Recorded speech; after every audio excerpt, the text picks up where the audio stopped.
Welcome to the Wednesday week. I'm Vic and I am in your ears thanks to our sponsors at the Riverside Cafe, with its outside bar now open on match days. I've certainly picked an interesting week to try my hand at hosting this thing. I'm sure it'll be a nice quiet one. We'll all be done in 10 and we can get back to bed before EastEnders starts. I've got a lovely bunch of podcasters on the line for you tonight. So without further ado, Mr. Daniel Fudge. Hello, Mr. Daniel Fudge is present. I feel it's got a very school feel to it, like present, miss. Oh, well, yeah. If you want me to get my cane out, Fudge, that can be arranged. Next on the line, everyone's favourite naughty schoolboy, it's Mr. Marriott. Hello. It's actually one of the nicest things I've been called for a while. Naughty schoolboy, I like that. I get that with you though. Do you not feel like a naughty schoolboy a lot of the time? I could see you in the little cap with the little socks up to your knees. Sorry, I was just updating my Tinder. Naughty schoolboy.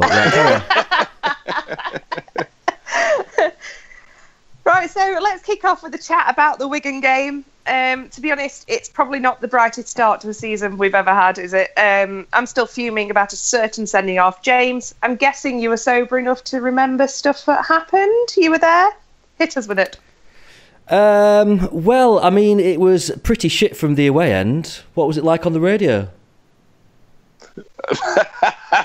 Yeah, great question. See what you did there. Right, okay. Strap yourselves in then. I've got a fair bit here. I wrote a bit of a rant in the car on the way back. First thing I'm going to say is that I hope you weren't driving. I wasn't driving. That would have been slightly dangerous. It's the first game of the season. We've got a long time to put it right, and there were some very silly things that were said there. The season isn't over yet. We're not terrible. The manager isn't clueless. And I think we'll have learned a lot of lessons and we will come back better. At least, I always try and justify sometimes when we lose games like this, right? At least we were crap and lost rather than we were good and lost. Because I think if you play well and still lose, then you've probably got bigger problems. It's clear that things went wrong and we've got to hope that they can put that right quickly. There's some positives. Other positives, Zhao looked good when he came on. Bannon and Fessy looked quite good, although I don't think Fessy really had any idea what was going on around him. And Forestieri's goal was actually a bit of a masterpiece. That was lovely. That was very, very good. So they're the positives. Do you want the negatives? Did you have a nice pie? Or, I mean, can we just keep going with the positives? Was it well, they reckon, right, that the pies at Wigan are the best pies in the Football League. And I can confirm... Who reckons this? Aren't they all Pucker pies? They do a survey. They? Yeah. They do every season they do a survey of Wigan win. Having tried one of their pies, I can tell you that it's a right load of shit. Because it was absolutely crap. It was a cheese pie, right? And I thought it'd be like cheese and something. It was just literally melted cheese in a pie. It was rubbish. That sounds like heaven. No, it wasn't. It wasn't very good at all. Like a dream. It wasn't. Just like a block of cheese. I wish it. It wasn't. It was that stupid American cheese, like them Al's Americas, the stuff that they put on the breakfast and stuff. It was like that. Monterey Jack shit. Yeah. Yeah, like liquidy cheese. I discovered, it wasn't good. Walking to the match, talking of pies, walking around past the ground the other night to go and film my bit for Sky TV, in case you didn't see that, I was on Sky. I was walking past, and there's a little sandwich shop on Leppings Lane called Traces, and they sell, on a match day for like £4 odd, a butty with a pie, chips, and mushy peas in the middle. Like, I mean, come on. Almighty.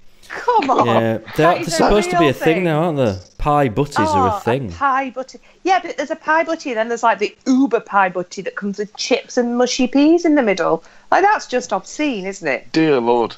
That's like when people have lasagna, garlic bread and chips. That's just too much. Sorry. Wigan. You're listening to the Pie Week, sponsored by Traces. This is why I shouldn't be hosting.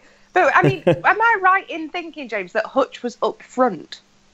Yeah, it was a mess. The another thing, I mean, Hutch was playing. We couldn't quite work out whether Hutch was playing like a number 10 role or whether he was playing some kind of like false 9. He did seem to be really high up the pitch, which, you know, I'm guessing they must have worked on in training and must have thought it was going to work. But the thing that made it all the more frustrating is how utterly dire we were defensively. Because, I mean, Poodle didn't really seem to know what he was doing. Van Aken, I mean, I like the guy Van Aken, but it looked like he'd never played football before. Tom Lees, I was more frustrated with Tom Lees than anyone because he is supposed to be leading this team, right? He is the leader now. He's the captain of the team. And we were a mess. And that's his fault. He's the one that's supposed to be organising the defence. From set pieces, he's supposed to be picking them up after something happens, right? And there was absolutely no communication between him and Van Aken. I mean, can you imagine, right? Imagine, I don't know, like it's a Wednesday team party that they're having or something, and everyone sort of, you know, some people go to the bar and a couple of people go to the toilet or something, and there's Van Aken and Lees left sat around the table. They wouldn't say a word to each other. They'd sit in awkward silence with maybe an odd smile. Like, it's not they dislike each other, they just have absolutely nothing in common. They're incapable of any sort of conversation or communication. That was how it felt. That it was terrible. Tom Lees has that face, though, that I imagine that happens with a lot of people. He just doesn't look like a very friendly chap. Do you know what I mean? I wouldn't have a conversation with him on the tram. Probably not, but if you tried to, he'd probably just look at you like he doesn't understand what language you're speaking or something.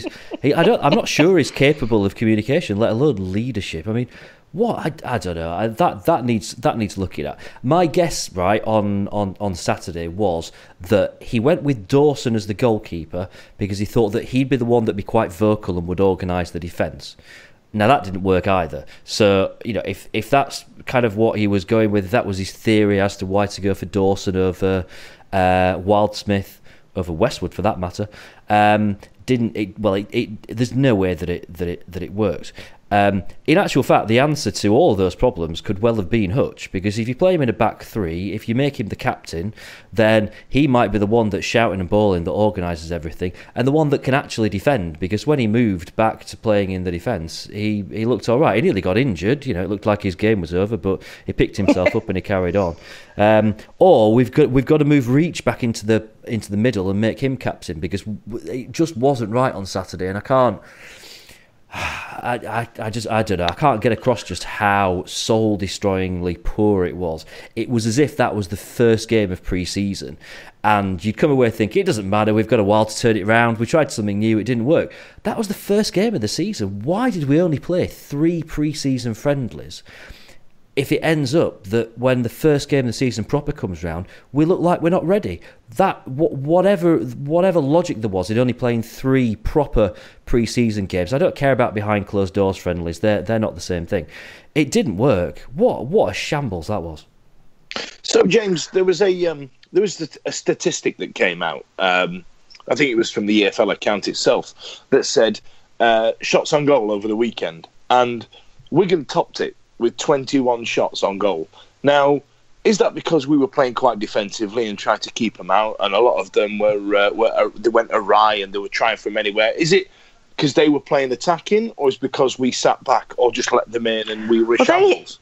They hit the woodwork. Was it twice? I think. Yeah. What I saw. Three times. I think they hit the bar in either half, or they certainly hit the bar in the first half, maybe post in the second half. There were a couple of decent saves from Dawson. I mean, it was. They were kind of riding on the coattails, weren't they, of promotion? And you sort of expect that. You know, we should have accounted for that. You know, I mentioned that last week, that it was a little bit of a worry when you're playing a team that's just come up, because they're going to come at you. You know, the tails are going to be up a little bit. They're just kind of at the start of this takeover, you know, kind of slightly positive times. Also, I think Paul Cook is a relatively intelligent manager, and he knows how to get the best of players, particularly when they're the underdogs. Seems to really suit his teams. But we weren't ready for any of that, and whatever we'd done to prepare defensively didn't work, because it was. I'm trying not to be overly critical, and actually I am being overly critical, so I might as well just go for it. I mean, it was schoolboy defending. it was just, I mean, I don't... Naughty schoolboy defending. Yeah, I kind of think back to, how poorly we defended against Burton last season. The only difference is that we looked all right in attack, so we actually scored 2, but we still conceded 3 pretty poor goals. And, every time they came forward, it just looked like we just didn't know what to do to stop them. And, guys, this is Wigan. If we can't stop Wigan, we've got some more difficult games than that this season. Having said all of that, I still think that it's stuff that we can put right, but we've really got to put it right quickly. Whatever we tried on Saturday, it didn't work, and we've got to stop that. Playing Van Aken in the middle of a back 3, I'm not sure that that's really going to be our answer this season. We've got to take another look at that and figure out how exactly we're going to get that defence working properly. And I mean, I don't know. Someone said to me, if someone came in with a high bid for Tom Lees before the end of this week, would you take it right now? And I'm like, yep. He is. I would have taken it last season. In all honesty, on paper, he's our best defender, but on the back of Saturday, I'm just not sure that. We've all said, haven't we? Without Louvens, is Lees the same player? And now it's not even as if he's got Louvens in the dressing room, right? He is the Louvens. I'm not sure he can do it. One of the obviously big talking point from the match. Oh, God, was the second booking for Mr. Newhugh. I'm not going to lie, my stream cut out at the exact point that happened, so I have no idea what happened. After watching the match, I have no desire to watch the highlights, so can you shed a bit more light on that, James? Or, I mean, was it a handball? Was it an elbow? Someone said it was because he kicked someone on the ground, someone else said he mouthed off. I don't believe that for a second. I am going to set up a campaign, remember like the free Deirdre stuff happened in Coronation Street. I'm going to launch some t-shirts and shit for free Atty. But what actually happened there, and was it a straight red? Because some people say it was a straight red, let alone a second yellow. It was pretty much in front of us. It was quite close to us. We were more or less behind the goal, although we were about halfway up the stand. So I say in front of us, we were in line with it. I think whatever happened, he was an idiot. If it's handball, then he's an idiot for punching the ball when he's on a yellow card. If he kicked the guy when he was on the ground, he's an idiot for kicking the guy when he's on the ground. What we all thought had happened when we saw it is it looked like he'd led with his elbow. He'd gone in with his elbow and caught the guy. In which case, he's also an idiot for doing that. You can't lead in with your elbow. So whatever the scenario is, he's a prick. He shouldn't have done it. He's an idiot. And he is. He's a prick. A little bit hot. All right. Can you imagine Atty elbowing anyone? You could mug his grandma in front of him and he would be so polite and be like, "Excuse me, please don't do that." Like, he would never elbow anybody. I don't believe that for a second. All right, well, that's fine. That leaves us, if you're going to rule that out, that leaves us with one or two options, which is either he punched the ball or he kicked the guy on the ground. Either way, he's a prick.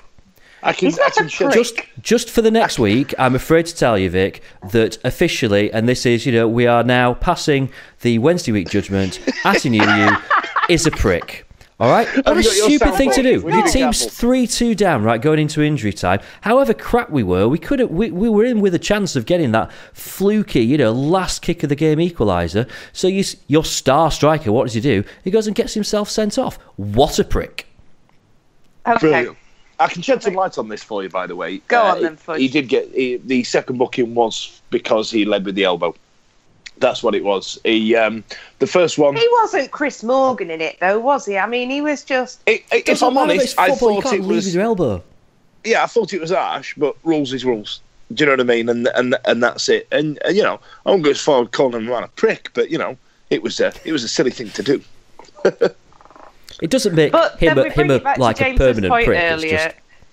We come back to your point earlier, James. It's the first game of the season. We can't look at the league table till after Christmas anyway, can we? So I think Jos has to learn quite a few lessons from that. I, for one, think one of the main things is Fudge was completely in the wrong position. We know that his fitness isn't.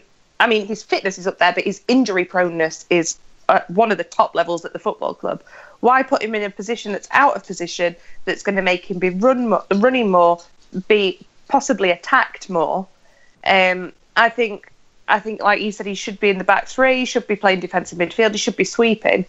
Reach, I didn't even know he was there for half the game. Who's Adam Reach? Where was he? We didn't play to anybody's strengths, I don't think. No, I think you're right. I don't think we played to anybody's strengths. But I don't think Reach was particularly bad. I think he kind of just looked a bit lost. No, not at all. He just didn't He just wasn't around, was he? There was no point of him being there. He's not. If you're not going to get the best out of a guy, why play him? There was a lot going on about Tom Lees in particular and Liam Palmer at the end of the game, and not surprisingly, because I remember bringing this up last season, Joey Pelopessi apparently had a below average game. Would you agree? Yeah. Yeah. Well, I mean, again, he was just absent, wasn't he? Yeah. I don't think the team. I don't think the whole lineup played to anybody's strengths. Even Fessy looked out of his depth, like you said, James. He didn't look like he knew what was going on. No, I think Pelopessi looked. We all know that he is not as defensively minded as Hutch is in that position, and he didn't do as good a job as what Hutch would do of protecting the back three, who, because of the kind of game that they were having, they really needed that protection. And I think Pelopessi just didn't really know what to do. I think he was just a bit absent. You know, he is a slightly more attacking-minded player in that kind of holding midfielder role than what you get with someone like Hutch. And then the strange thing is you've got Hutch playing further ahead of him, who's not a particularly attack-minded player. It was almost as if you just wanted to scream, like, just fucking swap them round. Just swap them round. That's all you need to do. Just fucking swap them round. That's how frustrating it was, though, Vic. It was really. Who's taking over the sweary thing tonight? Well, sorry, we'll have to put one of those big E's on our and our it's not a big V tonight. for once. Yeah. Well, there we go. Right, but well, yeah, it was that. But can I just point out? Can we talk about Wigan away? No. Despite everything that we've said and some very valid points there, but we are all wrong, because the narrative in the toilets and outside the ground afterwards was Liam Palmer's fault. All Liam Palmer's fault. Just him specifically, yeah? Yeah. Was it Ramon? If we're going to play Liam Palmer, we're going to lose games. I think that was kind of how it was summed up afterwards. Even though I don't think he certainly didn't have a great game, but I don't think he was any worse than anyone else on that. I think he was at fault certainly for one goal, but then again, others were at fault for the other goal. So, and in my eyes, the manager was at fault for the tactics all around. So, yeah, I mean, I don't think you can blame Liam Palmer. But let's move swiftly on to a really fun topic, gang. Oh, this is going to be long, this show, isn't it? This is going to be like Rotherham's season. This is going to be a bit of a beast, I'm afraid. Oh. It was a fun night on Monday, wasn't it? So on Monday night, the club hosted a fans forum. Now, I don't know about you, but this looked a lot bigger than the ones we've been to before. It seemed to be held in the 1867 lounge, which means that therefore there were more people there, and therefore it was going to be a much, much longer evening than as previously had happened. So it was a busy and a controversial one. We could fill a full show tonight, basically, talking about what happened there. I, for one, did not follow it live on Twitter because it made me want to shoot myself. God knows how people felt that were there. But I think James and I have run through social media today and tried to find a few of the main points that came from that. So, Fudge, I'm coming to you. Yeah. Chansiri last night apparently did a 45-minute opening welcome speech to the crowd. But one of the things that he pointed out and that got picked up a lot on social media by lovely Doomhausen was the fact that he feels that he and his family are afraid to go to games. Do you have any thoughts on that? Do you have any thoughts on it? I think it's embarrassing. We're like honestly, Yorkshire people, we're like our own stereotype, aren't we? You know what I mean? We just don't. You know what I mean? Like you know when people from Birmingham go, "Oh, from Birmingham," and then the next words they go, "Birmingham." You know what I mean? They always do like that weird accent that people do. It's like it's just such a stereotype. It's like when Yorkshire people order a pint in the south. How much? Bloody hell! Or when Fudge does his X Factor man impression without meaning to, but every other impression. Every other impression. It just comes out now. But it is the same as your Mick McCarthy as well. They all just kind of merge. Yeah, one. I've not got much of a range. Do you know what I mean? And a lot of it, 80% of it is my own voice anyway. But like I just find this particular point was really embarrassing because there was like you say the fact that that Chansiri did a 45-minute opening gambit. You know what I mean? Now, clearly what he wanted to do was address a lot of points before they got asked. Now, the consensus on Twitter specifically for people who were there, it was like a knife sharpening event. They were sat there sharpening their knives and, polishing their guns. It was like when Mr. Burns was telling people he was going to block the sun out. Do you know what I mean? It was really odd. It was like, can't believe he's paneling on for 45 minutes. It's his club, it's his meeting, and he's trying to answer the questions before they've got asked. But it seemed like everybody in that room, or everybody live tweeting from that room, wanted to just get their own opinion in and get their own, get their own point across. Fudge, just to step in there, you haven't had to sit through one of those 45-minute welcome talks. Do you know what? Really I was going to make the point that 45 minutes, that's shorter than the last steering group that I went to / was invited to, where I think it was about 2 hours altogether that the opening bit went on for before anyone actually asked a question. I think 2 people left before we got around to questions. I think I did. There were pennies being not taken from the club for about an hour and a half, weren't there? So, I can see that. Did he answer the questions before they were being asked? How many times afterwards did people ask a question and his face kind of went, "What, are you serious? I was talking about that not half an hour ago." Do you know what I mean? He's obviously trying to address a few points. Do you know what surprised me? Surprised me of the idiocy of some of the questions that get asked at these things. I mean, there was a huge point that I know we'll talk about later about a transfer embargo that he's had to keep the lid on since April. And, this is a huge point for our club. This is massive. This is big news. And he's explained why he's tried to keep it under wraps. And somebody went, "Why does Atinu wear a white T-shirt? Why can't we get him a shirt big enough?" I mean, that is just embarrassing. Right, do you just want to go through my entire plan for this evening, Fudge, and just answer it in this one question? Because I have asked you one thing. I have asked you about him feeling unsafe. You have now answered my point, Eddie's point, and Eddie's not here, so fine, and James's point. My apologies. Okay, so let me bring this full circle then. So when it comes to the point that you made about him feeling unsafe around his family, do I believe that there's an element of him trying to get everybody on side by getting them to feel sorry for him? Of course I do. But bear in mind, we're judging other people by our own standards as, I was going to say decent people, but some of us are quite debauched. I mean, it's a good job Eddie's not here. Christ knows what I'd be talking about. But you know what I mean? There are some people that are essentially stupid. Do you know what I mean? And you know as well as I do, the kids at Chancery's kids' school, for example, or blokes that walk past him in the street, morons would walk up to him and go, "What are you bloody doing about the bloody radio thing, you bloody idiot?" And a lot of the time, 80% of the time, and I get in a lot of trouble with my missus about it, a lot of it, because we're Yorkshire folk, a lot of it is trying to derive some kind of humour and a smile and a back and forth. But, Dapon Chancery's from a different country and a different culture. He's not going to understand Yorkshire banter or one-liners or zingers. Do you know what I mean? He don't get that type of thing. So he is going to literally take what you've said to him as verbatim. And things that get written online and things that get written as social media, they're going to get taken as things that, you say what you mean. You know what I mean? And that's where there's a bit of a breakdown, I think. And I do believe that his kids or his family, because he didn't say him himself, because I think somebody back online said to me today saying, well, that's nonsense. He's always posing for photos. He's always coming out and meeting everybody. It's not that he feels unsafe. He actually said his family don't want to go anymore because they don't feel safe. And when you think about it, do you see him as much?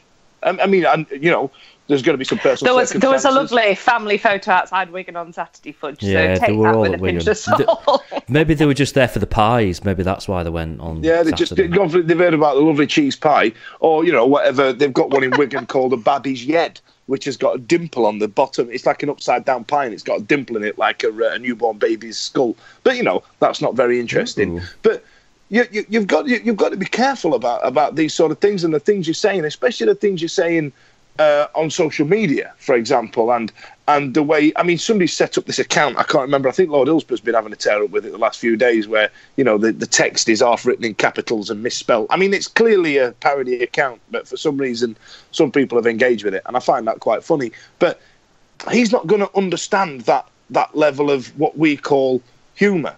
Do you know what I mean? They're not, no other country in the world is as cynical as we are. Fudge, It is. Hang on, right? Okay, this is a guy that is, we know that he is a successful businessman in some form or another. We know that he's a multimillionaire. This guy's got a lot of money. Why is he spending his time worrying about what people are saying on social media? Yeah. Right? Every club that is not performing as well as it should do will have fans who are on social media who are kicking off, right? And I'm not saying that that's right or wrong, but it's a fact that's happening, right? If Kevin McCabe went on Twitter and looked at everything that Sheffield United fans had said about him, or if the other co-owner, the £1 Prince, went on Twitter and looked at everything that had been said about him in Witquid, right? Then they'd see probably exactly the same amount of nasty stuff. Why is he taking it so seriously? Why is it bothering him so much? Why not just ignore it? Why isn't somebody who's advising him not advising him not to do that? I worked at the club. I could have shown Lee Strafford a million things that were said about him, and I wouldn't, because he didn't need to see it. Like, he got social media if he wanted to look. He went on Owls Talk, etc. He knew what he was doing. But Chancery seems to, these fans forums, for me, the reason they were set up and the reason they were put in place all those years ago, back when I was there, was to engage with fans. And they're the fans that are going to be there to have a go and to praise you. You've got the two opposites there, and you've also got a couple of neutrals in the middle, like me, for example, that go along and think, well, I'm not that keen, but... So they're the people that you should be listening to. They're the people that have queued up for tickets. They're the people that have rung up, registered, and gone down on the night. There's no bar open. There's no pie. There's nothing there. Like, they've gone down to listen to you. Don't sit and berate them about people on social media. Talk to the people in that room and find out what they want. The people on social media are completely irrelevant. And we all know about trolls on social media. I get every single week when we release this podcast, I must get 100 tweets telling me to get back in the kitchen, that I ruin it, that it was better without me, blah, blah, blah. And I just ignore it, because what's the point? What is the point? So somebody has got to turn around to him and just say, look, those people in that room are the people you want to listen to. Do a survey of your season ticket holders. Do a survey of your members, if there are any. But don't listen to social media, because there are people who are going to, for some reason, make these parody accounts. For some reason, just send message after message after message. For some reason, target is 2 kids. That's because we live in a world where it's easy to do that when you're a 30-stone man with a PlayStation headset on in your mum's back bedroom. It's an easy way to do it. So now he's just got to, someone's got to tell him, be it, the director of communications or whoever, or Catrienne, that it's not worth listening to. But this is a grown-ass man who's very successful in his life. And, who the hell is going to tell this millionaire that what you're trusting and what you're believing and what you're perceiving as feedback from customers is wrong? Do you know what I mean? This is a grown-ass businessman. This is a very successful person. Then he's not got the right advisors. If someone can't explain to him the difference between social media and real customers, then he has not got the right advisors. And I am available, £12 an hour. Oh, here we go. I wondered where this was going. Clever. I can lean out of the attic. I can shout it to him if I need to. No, but seriously, somebody's got to advise him properly on this, or somebody's got to be monitoring what does come through. I used to spend, and I hate to break this to you, but the chairman does not or he may do now. The chairman does not personally reply to every letter, especially when it's children who've completed champ manager and want a job as the manager. That's not the chairman that's writing you that letter. There are people in place to intercept things like that and to advise the chairman on how we should be responding, what the standard response to X, Y, and Z should be. And as PR professionals, that is what you do. Somebody is, for some reason, letting him on his Twitter. Do you think Britney Spears looks at her own @replies? Does she, bugger? Because she doesn't need to. She's got somebody there to do it, and so should we. And he shouldn't be spending his time looking at trolls on social media. He should be concentrating on getting our football club out. This is a guy who literally openly said last night, I'm still learning all the time. Now, he doesn't know how to run a bloody football club, and like you say, he might have poor advisors around him. But, he doesn't know to... He doesn't know from his culture, he doesn't know from his country, he doesn't know to ignore mean comments on social media. He's from a country where they see one thing on TV and all of a sudden they have 5,000 fans. And they, and they pack, and all of a sudden, a mate of mine was in a band. They're called, oh God, that's Native. And they had an album in 2012, and they went out there and they did one song in a shopping mall, and then the day after, they had 5,000 people knocking down on this shopping mall because they attached themselves to things like that. We're judging him by Western standards. We should expect him to ignore these comments. We just ignore it, cock. It's all right. You know what I mean? And you're right. Somebody does need to explain to him what Twitter is and how we are as a human being. It's whoever he's paying to work for him should be. And it's not like he's only just walked through the door, is it? You know, he's been the chairman of the club for 3 years now. You know, but in fairness, I know that he probably enjoyed it the first 2 years. Yeah, the first 2 years are lovely, but you know, for every high, there's going to come a low. You know, that is just the way that this, you know, beast works. Particularly in football, particularly at Wednesday. You know, we are the club of highs and particularly lows. So you know, you've just got it has to become water off a duck's back. You know, you can't. I just don't think you can respond to stuff like that because if you do, you're taking your eye off the ball of what really matters, which is. As we found out last night, we've got big problems as a football club. We've got a lot of work to do as a football club. What bloody, Barry from Worksop thinks about it on Twitter, fuck him, it doesn't matter. Sorry, I'm swearing a lot tonight, aren't I? I'm sorry. I've had 2 beers. This is what happens. I've had I'm halfway through a large Peroni. Can I also apologise if there's anyone in Worksop called Barry who's a Wednesday fan that listens to this podcast? that wasn't, I was just picking a name and a location out of thin air there. I think the main point to make from this, though, I think if his family are afraid, then whoever is advising Mr. Chanzeri needs to explain that these threats are real. Sometimes we can't gloss over that. There are people that get arrested for hashtag Harvey's Law for trolling on Twitter, but somebody's got to talk to him about it, and I'm more than happy to go over and talk to him for free. Just buy me a cup of tea. Right? Somebody needs to explain this. What I would say to all that is that the safety thing. I don't want to kind of sound like I'm playing that down because I'm sure there's been things said that he is a father as much as he is anything else, and if there's people saying things and his family feel unsafe, that's really, really horrible. I actually wouldn't blame his family. I wouldn't even blame Mr. Chanzeri if he just didn't really want to be around Hillsborough at the moment, because I feel that the stuff that has been said about him, if I was him, I'd just be I wouldn't want to be around the place. If I was him, I'd have sold up by now. I'd have think, I've lost 60 odd million quid, sod this, I'm going. Just to bring in the Wednesday Week's resident troll, just on a different point, for example, Eddie, I believe you're on the line now. Look, in Spain, people are talking about this, right? I've heard it on the streets, and I need to be here to defend my boy, Chanzeri, all right? Because there's a lot of shit getting talked here. Sorry, James, I don't want to swear. A lot of bad stuff being talked about my boy, Mr. Chanzeri. Right, real talk now. When was the last time that Sheffield Wednesday were profitable? When was it? Oh, God, that's a hell of a question. Long time I will give you the answer. The last time that this club could wipe its own face was 1994. We have made losses every year apart from that. So Dave von Chanzeri coming in, he can throw as much money as he wants into this, but it is a money pit. So there is no way that any other owner could come in and satisfy financial fair play while remaining in the Championship. So any owner is going to get, unless we get to the Premier League, he's going to get pelters for this because we're always going to overspend. He has done nothing different than any owner. I don't care whether he's Thai, I don't care whether he's Italian, I don't care whether he's from Russia, I don't care whether he's from Dromfield. It doesn't matter. The economics do not stack up with this club. We are a club that cannot wipe its own face, and we've got an owner who is willing to throw money away. So let's forget this for a minute, the idea that it's been badly managed, blah, blah, blah. This is his money that is going down the drain. Yeah, he's backed up everything that he has done, everything that he has said with his own money.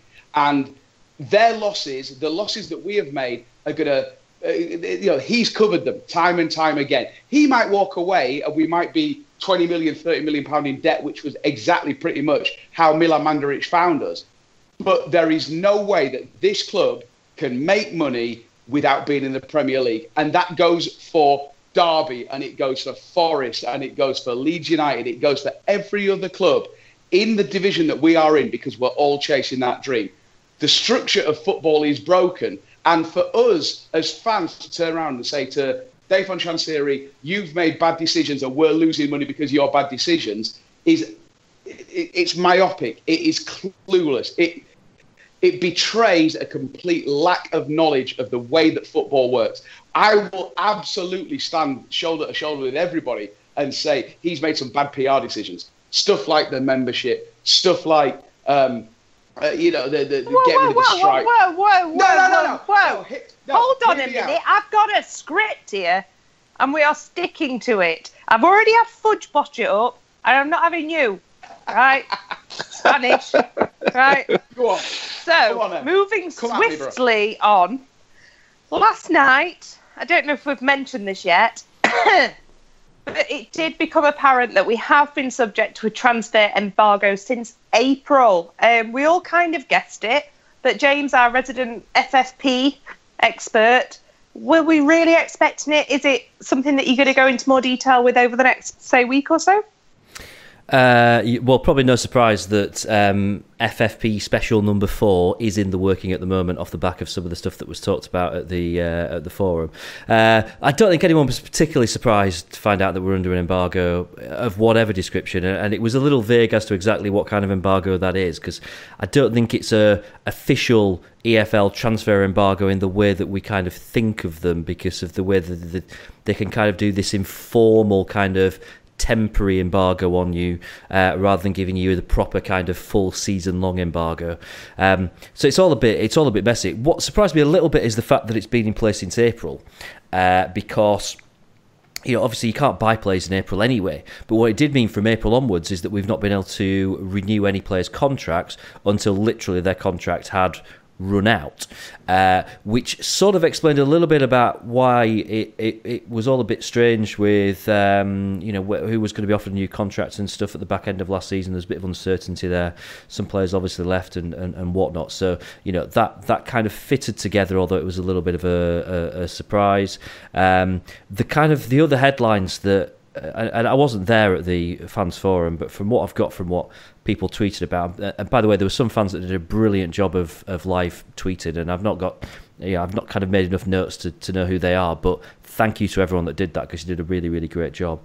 But even if I did read it this morning. Yeah. It did get to the point, by the people that were moaning that it finished at 11:30, like I think 2 a.m, we were still there once. Yep. We've had ones that going on to the wee small hours, so you don't know you're born. It looks like permanent transfers looking unlikely. Loans could be a possibility before the end of the month. Are we going to end up selling someone before the transfer window closes? It's becoming more difficult to see a scenario where that's not going to happen now. I think that we will probably see, there's a very obvious one that we're all kind of expecting, isn't there, in Kieran Westwood? But, we might see maybe another one, maybe another 2, don't know, difficult one.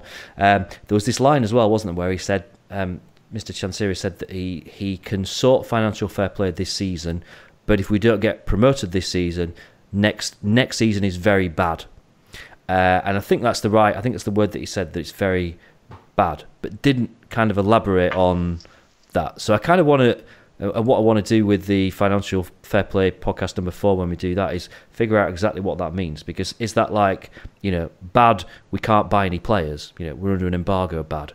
Is it bad, we've got to sell players, bad? Is it bad, we'll get points deducted, bad? There was talk of that last night. He said that that's what he's really worried about. He doesn't care about fines. He's bothered about point deductions. The problem is now EFL are not bothered about fines anymore, because they know that doesn't work. They've now got the power to do points deduction. So that's what they're going to do to Team Super each FFP now. So yeah, likelihood is in the next few days there'll be a Peter, James and me getting back together to look at the likely scenarios really for what it means over the next 12 months, because January becomes quite an interesting transfer window now. If Mr. Chancery is pinning his hopes on us being in the top 2 and it looking like we've got a real chance of promotion, we've only played 1 game, but I must say off the back of that, I'm not thinking that's particularly likely right now.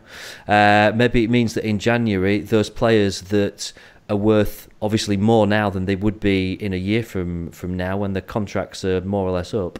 I reckon we could see some of those going. Yeah, I think one thing as well, James, that I think probably needs more looking into, for example, on your next FFP podcast, we're obviously, we're running tight on time tonight, but there was talk of like a petition to other clubs as well. And there was something about only 18 of the 24 have signed it or something as well. So it might be worth looking into that. Apparently Catriona did a full-on Love Island, like in the middle of the forum. It's like, I've got a text. It's from the EFL. And it was confirmation that they hadn't accepted this petition or something. So it'd be interesting to know what else came from that. Recoupling. Yeah, they fixed up Jow and Nuku. Now, this is a bit of an odd one because there's still no solid confirmation about this from last night. But Eddie, there was a discussion about membership pricing. Obviously, the pricing, as we know, has gone up to, is it £90, including a lot of discounts for the season? And it seemed like the chairman agreed to reduce it to £50 with the agreement that there'd be a discount for 2 games. But there's no real confirmation there. I mean, what are your thoughts on the membership thing? Because I know you're a season ticket holder, but in theory, you could be a member because you're that far away. It's just because you travel every week. But it's people like you that this will be affecting in theory. I'll give big thanks to Neil from Owls Talk on this because I think he got some clarification from Mr. Chansiri after the fans forum. I think that Mr. Chansiri and Catriona were quite shocked by how vehement the opposition was to the change in the membership structure. And I can understand that, but I think they made the point last night that with the £10 match tickets, which we haven't got yet because those matches haven't come yet, but those £10 match tickets would effectively save something like £30 over the course of the season. So the real cost of membership, if you take that offer up, would only be £60. It's a little bit clutching at straws. I think the main thing that I think everyone has to take out of it is that it was a colossal PR disaster. That and the Radio Sheffield thing together have been a PR disaster, and the club had the chance to make a gesture that really wasn't going to cost them anything particularly. And I think what they have done is maybe the most kind thing I can say is that Dave Chansiri has always said he is going to try and shape the business so that being a season ticket holder is the most attractive way of following the Owls. Not everyone can do that, and I think that people who can't put that money up for a season ticket are subsidising the people who can, and that to me doesn't sit right. I don't think the membership is necessarily a bad offer, but I think the way that it has been sold makes it look like the club are saying you're either a diehard fan or you don't matter to us. And that, I think, is quite a dangerous position to be in.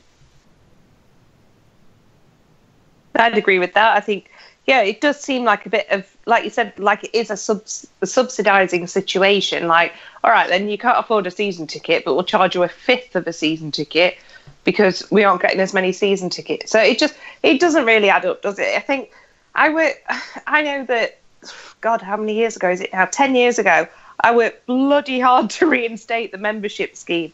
And I think at the time it was 30 quid a season for adults and 15 quid for kids. And we offered a minimal discount every game and a few crappy freebies like a car sticker and a yo-yo and all that crap.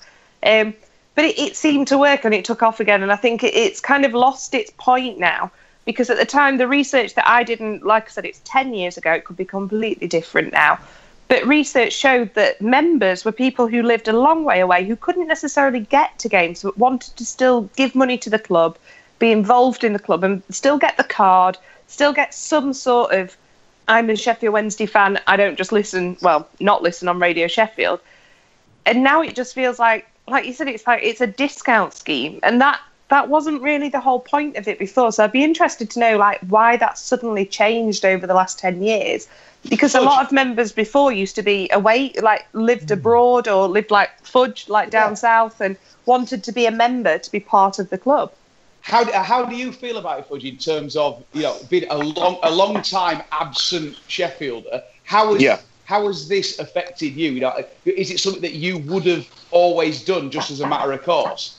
Well, I think like what you said about wanting to be a part of the club and wanting to give some money to the club in the way that you can and stuff like that. You always, I always, for example, I buy the shirt every year, and I think I spend 60 quid for a shirt that I wear 3 times. Do you know what I mean?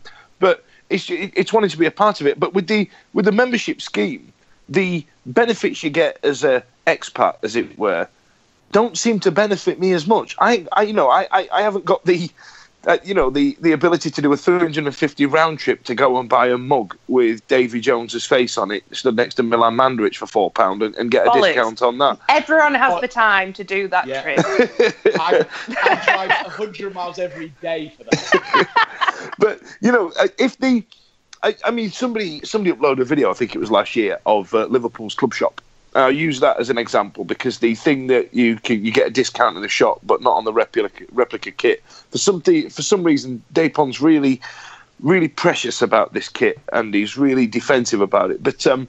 But I don't want anything else in that shop because it's like a barren wasteland. It looks like those god awful shopping malls that are on the brink of shutting down that used to be popular in the late 80s, early 90s. Crystal Peaks. Yeah, it just looks like exactly that. It looks like Crystal Bloody Peaks, but grimmer. If that's a thing. So is that possible?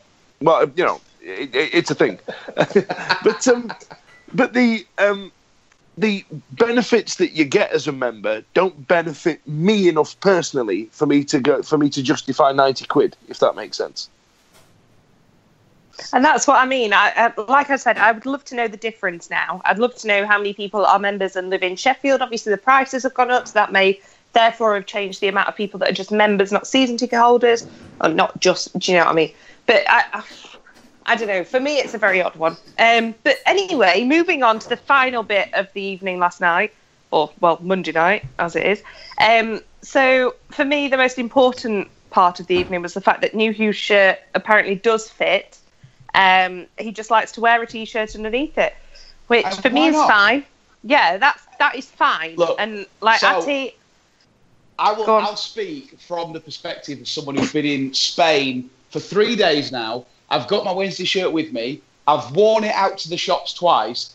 The nipple rash on that shirt is the worst that I've had. I hope nobody is eating their tea while you're talking about your nipple rash. I am 100% hoping that Atty has gone full T-shirt, but I'd expect Barry Bannon to have a couple of elastoplasts on there, on those little dinky nipples that he has. Oh, God. Whoa, we didn't come here for nipple talk. What's this? What's going on here? Oh, shut up. Only because it's Barry Bannon's nipples. If it was Vincent Sasso's, you'd be all over talking about it for about 20 minutes. Nipples. Yeah. All I'm saying is... all over him with a bit of squirty cream. Look, it's been a hot summer in England. I'm out here in Spain. It's a long, hot summer. Exactly. It was 40 degrees out here today. I wore that shirt and it was painful. Protect yourselves. Look, this is more than just about loyalty to your club. Protect yourselves. Wear a vest, an undershirt, a singlet. I do wonder, as a female football fan, right, the shirts are always very, very thin. And I do wonder, maybe Atty wears a bra. Because I always wear a strappy top underneath my football shirt, because otherwise you'd be able to see my bra. So maybe he just wears a bra and he doesn't want it on show. Or maybe... Don't they wear those things now, don't they? That do like the heart rate monitoring stuff. Heart rate monitors. So maybe he doesn't want a bra line. Now, is this conversation actually happening? Yeah, this is my podcast, James. Is this a thing? So I will wear a seamless bra, but even so, you can still see it. So maybe that is why Atty is wearing his T-shirt. But anyway, all I have to say on it is, if he ever decides to do a Ravanelli, I want to see the full package, Atty. I don't want T-shirt shit there. All right. It's to be what Barry Bannon doesn't. If he's got a couple of elastopasts covering his nipples, I hope he never does. See that. I don't know what's worse here, whether the Nipple Week podcast or the Pie Week podcast was worse. But I mean, we've really gone downhill here. Yeah. Bring back Lord Hillsborough. I love the way we did earlier on, where we went, I can't believe somebody brought up Atty Newey's T-shirt in that meeting. And that's the one we've spent the most time talking about. Well, for some reason, you are listening to the Wednesday Week sponsored by the Riverside Cafe. And you can actually buy a pint in there for the same price that James paid for half a pint in Manchester before the Wigan game. Yep, true story, Eddie, bro. Yeah. True story. Eddie, of course, there's been more controversy this week as the club has effectively cut ties with BBC Radio Sheffield and Rob Staten. And the station will no longer be covering the commentary of Sheffield Wednesday games. This was apparently due to us asking for a 10% increase in fees and them saying a 10% less in fees, and us going, actually, no, let's just stick to what we said. And then them going, no. So we've lost that now. So supporters, however, can listen for £5 a month via iFollow. Arguments have been made for both sides, but do you see that the club is standing its ground and doing the right thing, or do you see that the club is the only one in the whole country to say, no, F you, BBC? You know what? Notwithstanding the fact that I find it incredibly funny that Rob Staten is now not going to be able to talk about, his exclusive close links with the club, Yes. and how he went out to dinner with Jos Lukai, etc. You know what?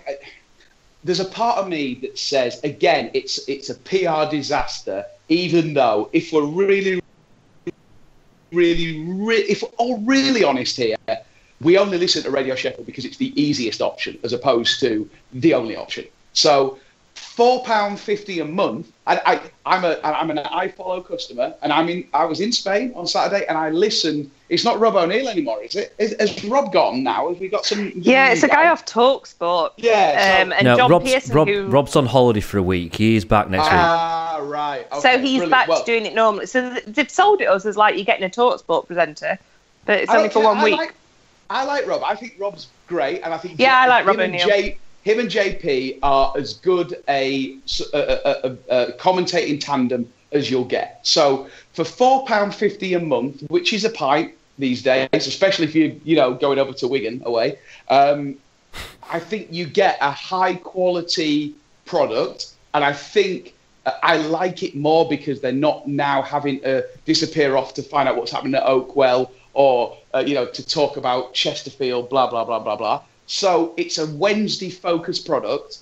I don't think the cost of it breaks the bank, and I think that what the club have said about us being a leader in this, and that we're becoming the Netflix of the bloody EFL, and we're going to do our own product and we put our own content out there. I think that we're actually ahead of the curve here, and it's probably going to end up being the way that most clubs work. But again, a PR disaster in a city that has two clubs, and one of those clubs is doing what they've always done, which is, do the local radio, do the local press, etc. And we're doing the opposite of that. I feel that there's always going to be a story where a 104-year-old Norman who can't get to Hillsborough anymore, and all he cares about is listening to Wednesday on his wireless on BBC Radio Sheffield, and now he can't. That makes our club look like absolute bastards. And so it could have been so much better handled, but deep down, I think we're probably making the right decision, just maybe at the wrong time. I think you'll find we're probably going to be pioneers on it. I think a lot. I genuinely believe that next season and the season after, there's going to be more and more clubs doing it. And like you alluded to there, nobody moans about paying their £8 a month for Netflix for about 10 of us to leech off. Exactly. There was a million kickoffs when Sky Sports were running football in the early 90s. There's a whole history of things. Well, that's the way it is now, and a lot of people don't seem to grasp the fact that things are expensive now. Things are really dear, and for some reason in Sheffield and in Yorkshire specifically, we're like professional whingers, and we seem to talk about ourselves like we're still going down to the pit to earn a loaf of bread for family, and we're going to go and have a pint and go home and beat wife. It's not like that anymore. You know what I mean? Bloody Brexit. Bloody Brexit, I can't believe it. That's just Britain. But bear in mind, right, we have in this country something called national minimum wage, don't we? Yeah, we have national living wage, I think it's called now. Now, up north, that is a hell of a decent, it's a very good wage. You know, if you're working on a 0-hour contract in retail or in a bar or something like that, you know, it is not a crap wage. And at the risk of sounding like an old man, I think my first job, I was in a restaurant and I was getting paid £3 an hour, £2.50 an hour. You know, I'd work an hour but then again, I was working an hour to earn enough to buy a packet of fags. I think I used to offset it like that. But, you know, we're not paupers up north. There are people with a few quid, and it's very clear that Dapon is wanting to get those high-enders. And of course he does. We're a business. You want to get the people that have got a few quid. And like you say, Eddie, there are always going to be people where 104-year-old Alf, who used to work down pit and deliver Horvis on his bike up and down cobbled streets, and he can't see anymore, and the only pleasure he's got in life is listening to Wednesday on Tip Wireless.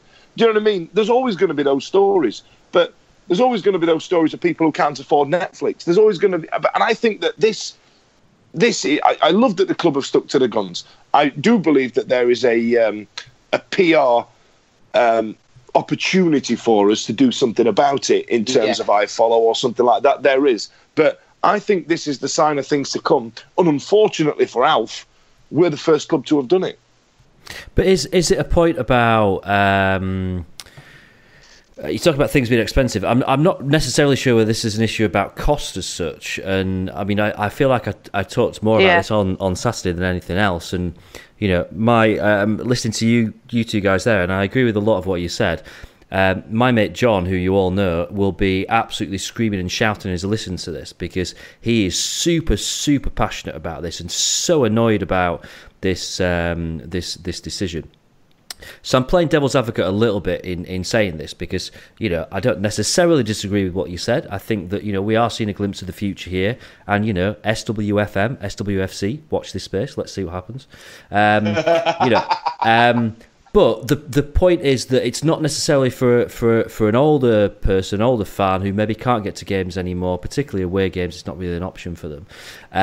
It's not necessarily about the cost. It's about the fact that, you know, they don't have the internet. They don't understand how it works. You know, they don't have the iFollow app on their iPad. You know, they're all foreign things to them. They don't want to pay over the internet. They don't want to put the credit card details in. There's all these different things. A lot of them probably don't even have credit cards to be able to do it. And that's the thing. And it's about, you know, I often have this kind of rant about stuff, and I try and be balanced and sort of see the fact that, you know, there's always going to be developments, things are always going to move forward and stuff like that. But what I've always hated when there's anything in football that cuts any fans off from the game, because football is about the fans, and we all say, you know, it is a business in this day and age, and that's all true, but it's also all bullshit, because football is about people that want to get together and go and watch a game of football, right? And it's not our fault that Sky TV came along in the 90s and started going, actually it's not now, what it's about money.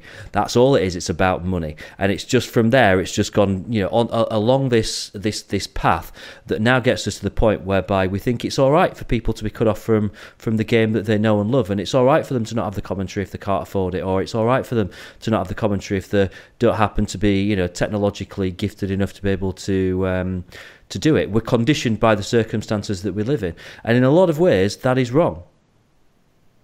I think it's almost 10 years ago, isn't it now, since Lee Strafford came into an ailing club, and his entire MO was to give the club back to the fans. And, you know, he was the first chairman that we had to implement, you know, a CSR, corporate social responsibility, into the remit of the club. I think he was ahead of his time in the sense that there was a need to bring the club back to the community for commercial reasons, for financial reasons, and for the reasons of mending so much that was broken in the relationship between the club and its fans. I feel honestly that that there is money to be made in football, and the profit should be at the expense of the TV deals and the merchandising and the rest of it. It should be a case of those that can afford to get involved with it, then that money should be taken. It should be distributed in a way that means that the community continues to own the heart and soul of the club. And I feel that maybe we're missing that a little bit. I don't think we're far off. I don't think we're making bad decisions in the sense that we're making, decisions that are going to lose us money. But I think that there is an argument that says, let's balance off the, 50 grand or 100 grand, or in some cases, £5 million that we might get by making this decision. And let's shape the club in a way that, throws its arms around more people, as opposed to says, if you can't pay, or as James says, if you don't have the technological savvy, then you can't play. I don't think we should overstate the number of people who are alienated by this, because I think it really is 2 or 3% of the Wednesday fans. But that's 2 or 3% of a large fan base, and I think we owe it to them, especially when we're talking about something like this. They're the ones who probably came through the turnstiles, in the 70s, in the 80s, before things actually kind of took off.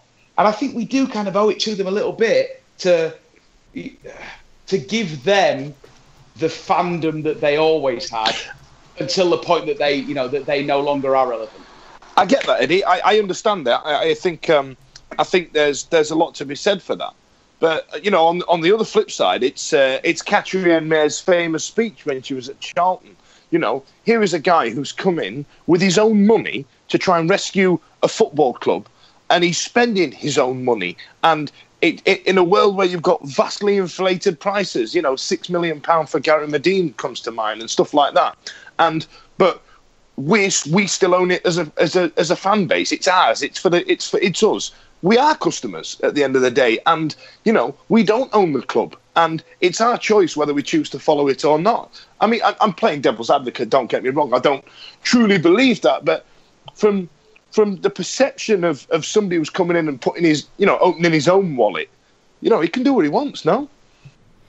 Can I try and summarise all this, right? Everything we've talked about on the podcast tonight, right? Someone just should have closed down Mo Diame in the playoff final, and none of this would have mattered. That's the mistake we made, wasn't it? If we'd have won that flipping game of football, none of the conversations that we've had this evening, not a single one of them would have happened. And from that, let's seg into talking about Hull. How was that? I think the one positive that we have got to take from this whole iFollow and BBC Radio Sheffield thing is that you can download the Wednesday Week, and we are free, and you can listen to as much shite on this as you possibly want. So pass that on to Grandma, pass that on to Grandad. Let them come down the pub with us on a Tuesday evening and come and have a chat. Get their headphones in. That's what we're here for. Yeah. Why not listen to the Wednesday Week while having a pint in the Riverside Cafe? Yes! That's the fourth mention. Tick. So anyway, guys, this weekend sees the return of football to Sheffield 6 with a visit from Hull City, as we have just mentioned. Mr. Diame, never welcome here ever again. We've had a few meetings with the Tigers over the last few years, so we won't mention, although James just did. And our last one saw a certain Jordan Rhodes score and seal the 3 points. Eddie, are you expecting a good run out this weekend? I think we have to put on a show, don't we? At this point, who knows what performance we're going to get out of this team. I think, as Mr. Chansiri said last night, we have a team that can compete. Whether we will compete is a completely different question, and that will be on Jos. I'd like to think we're going to be stung by what happened on Saturday, and it will come out differently. But at this point, who knows? Who knows? James and Fudge, do you have any idea for lineups or what sort of formation you'd like to see? Better than Saturday gone. Yeah, if we're playing a 5 at the back, I don't want to concede 20 shots on target. So let's work on that. That'd be nice, wouldn't it? Hutch has got to play either in a back 3 or he's got to play the holding midfield role if he's going to play. And to be honest, considering how the 3 centre backs performed, he's got to be in the back 3. You've got to play Hutch in the back 3. And actually, I think from doing that gives you a real good basis to build the team around that. And it probably doesn't need that much changing. Obviously, Atty won't be playing because he's a prick. But apart from that, there's probably no real need to change that much. Is it this game he's banned for then? If it was 2 yellows, Yeah. I never understand these rules. Is it 2 games, 3 games, 4 games, 5 games? No, it's one game for two yellows, which he was lucky because he led with his elbow. If he'd have got a straight red, it'd have been 3 games. What a prick, eh? What a prick. Well, what a prick, yes. I could well be the episode title right there. What a prick. Let's not. We've already got an E number. We don't need any more. So sadly, I can't be with you for the first game of the season because I'm going to be in Brighton. I'm going on holiday. But James, I'm guessing that you will be rocking up at the Riverside Cafe in its outside bar before and after the game. Yeah. Who signs off your holidays now? Because I don't remember seeing that request. Did we approve that one? I'm not sure. Evidently about that. not you, because I'm going to Brighton and you're not coming with me. So I know that's true. But you know, wrong. I'm a proper fan, so I'm going to the match. There we go. I'll be at the Riverside Cafe. It's new season, but same old shit. So I'll be doing my same little route, and it will result in being in the Riverside Cafe. I think the weather forecast is still looking quite good, which is rare. Normally, by first home game of the season, it's already kind of pissing it down and everything. So it'll be nice to have a bit of sunshine. Oh, there's a shelter. We've got a shelter. Well, we have, yeah, that's true. It will be, it'll be nice to see everyone after. I've not been to any of the pre-season games, so it'll be good to catch up with everyone. And we need a good showing, and I kind of mean I'm not just talking about the team there. I think across the board we need the weather to be nice, right? We need it to be a nice day.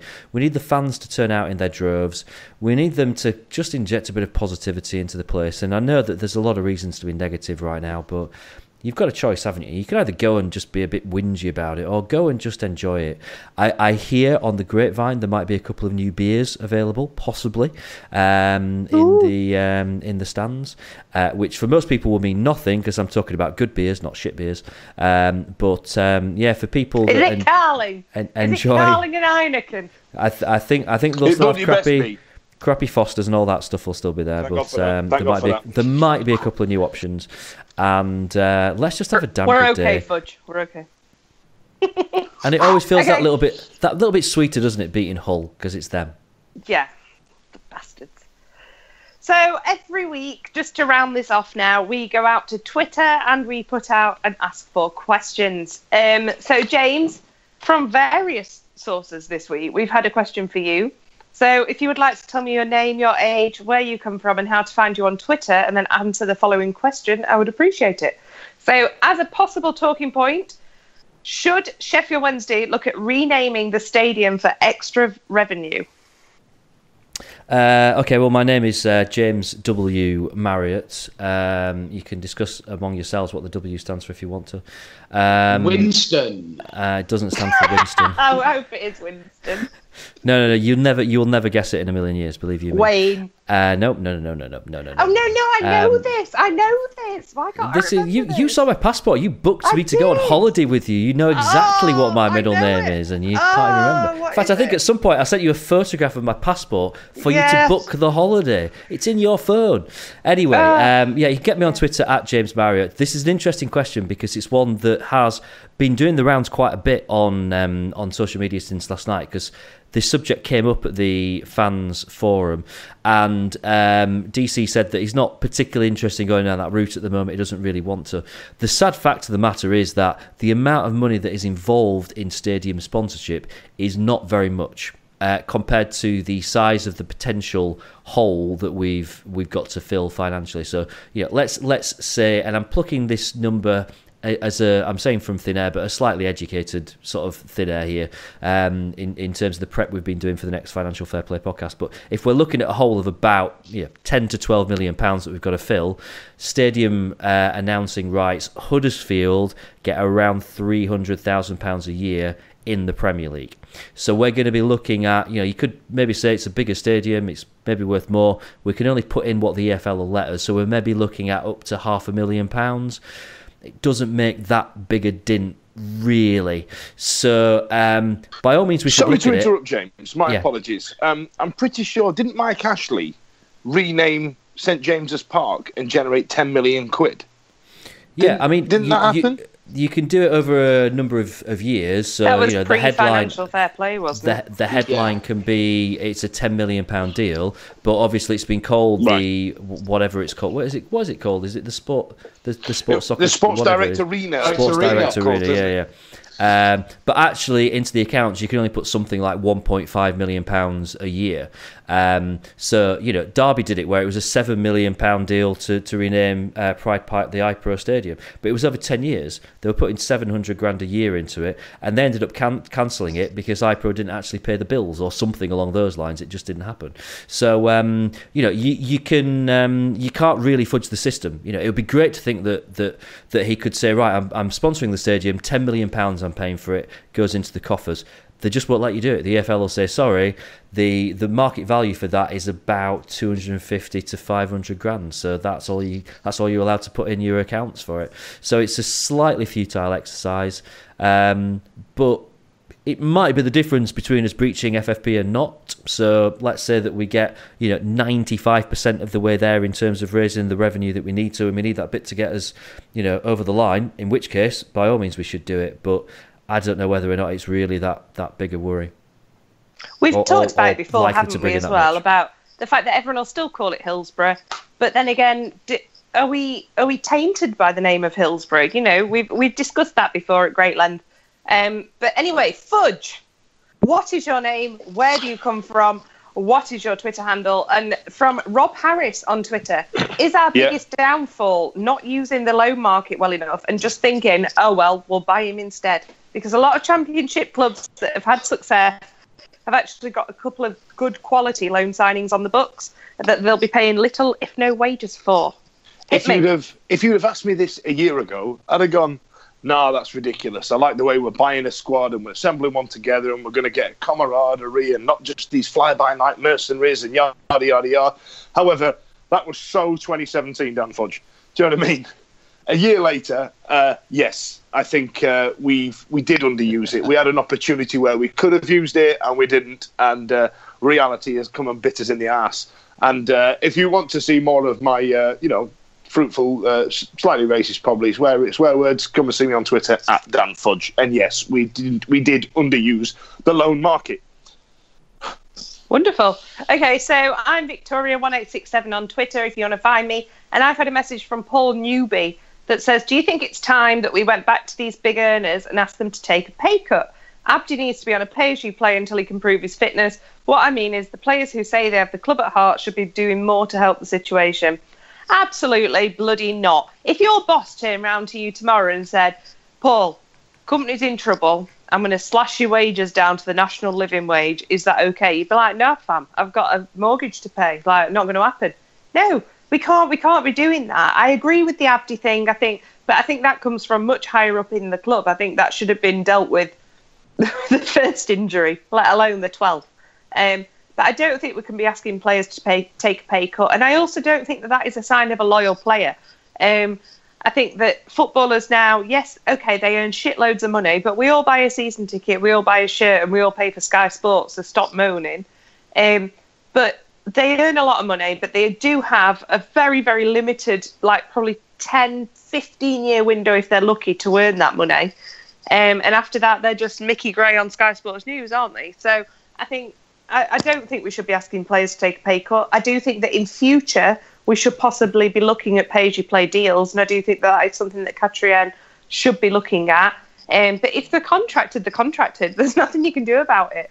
That's poor management from, apparently, so Mr. Chansiri said last night, from the Carlos era. I know. It's a seller's market. We might say we're going to do pay-as-you-play contracts, or we're only going to offer players a certain amount of money. Other clubs aren't doing that. So if we want to get the players, we have to play by the rules. Unfortunately, we're going to end up with Luke Bowden if we're doing a pay-as-you-play deal. We'll have Luke Bowden and James Kay. That's it. And me and James at centre half. Sounds like a great under-18 side. That academy's coming on really well. So, Eddie, with your dulcet tones, what's your name, where do you come from? And from James Nielsen, do we think the Owls have the right commercial people in the club to look at revenue ideas with the right frame of mind that will make money instead of just putting up the prices of things? For example, using the club shop, events, food and drink, and online. So if you want great financial advice, then at Sausage Arms on Twitter and Instagram is 100% where you come. And so now I'll talk about it a bit. No, I don't think the club is doing the best that it can do. Does that mean that I criticise the people who are doing it? No, absolutely not. I honestly believe that every club, and I hate this, I hold Leeds up as an example. They are fantastic in wringing every last bit of revenue out of their commercial dealings. And that is, to a large extent, a hangover from the way the club has been owned, how they've had to make money because they didn't own their ground, and blah, blah, blah, blah, blah, blah. I honestly think that there are people in the Wednesday fraternity who have been over to the States, for instance, and seen how they run their sports franchises over there. I think there are some really good ideas that could be brought back to the UK, and Wednesday could be a real leader in these things. I think there is much, much more money to be made out of the brand Sheffield Wednesday and the specifics of the experience of us all going to matches than the club actually do. Lee Strafford, I mentioned him twice. I think he had the right idea. He had the vision to change Sheffield Wednesday into being something different than it was. And for many, many reasons, it didn't happen. But I think that there isn't a way that, as I said it, the first thing I said tonight when I came in impromptu, because Skype doesn't work in Spain until about 10:30 at night, there's no way that this club can wipe its own face. We have to build a structure that means that, forget about the league positioning, this club can wipe its own face, and it starts with the off-field earnings. I don't think we're set up for it yet. I think there's a way to go, but we need to start making the right decisions, and it starts with little things like not alienating the fan base, and that really is the worst thing that you can lay at the door of DC and Katrina Mir and the rest of the team there at Wednesday. I think they're doing a good job. But I think there's quick wins to be had that could probably make an impact further down the line. Yeah, I'd agree with that 100%. And I think the key thing is it's not about just doubling the membership price. It's about selling a new pen or something that people actually want from the club shop. Not selling a Monopoly, right, because this really got my goat before Christmas. Not selling a Monopoly game and saying it includes a free Top Trumps game, because it doesn't. It included one free Top Trumps card. That's no good to anybody. That's not even a shiny. That's no good. So it needs somebody to come in and pick it up and just shake it a bit. I've been playing that Top Trumps game, though, with Tom here in Spain on a day. Did you just have one card? Hey, you get Andrew Wilson in there, he's unstoppable. The boy can beat anyone. So, yeah, there you go. I'm going to start a new website, WednesdayTopTrumpsTactics.com. And probably a podcast as well. Can't wait. This is just getting better. So, everyone, right, it is time to go to bed. That is the first time I've hosted anything since my stint on Regency FM, Clay Cross's premier radio station back in 2006. So thank you for being gentle with me. I've been Victoria. You can find me on Sky TV, obviously, or in the Riverside Cafe on Catch Bar Lane before and after a game. Thank you for listening, and we will see you real soon.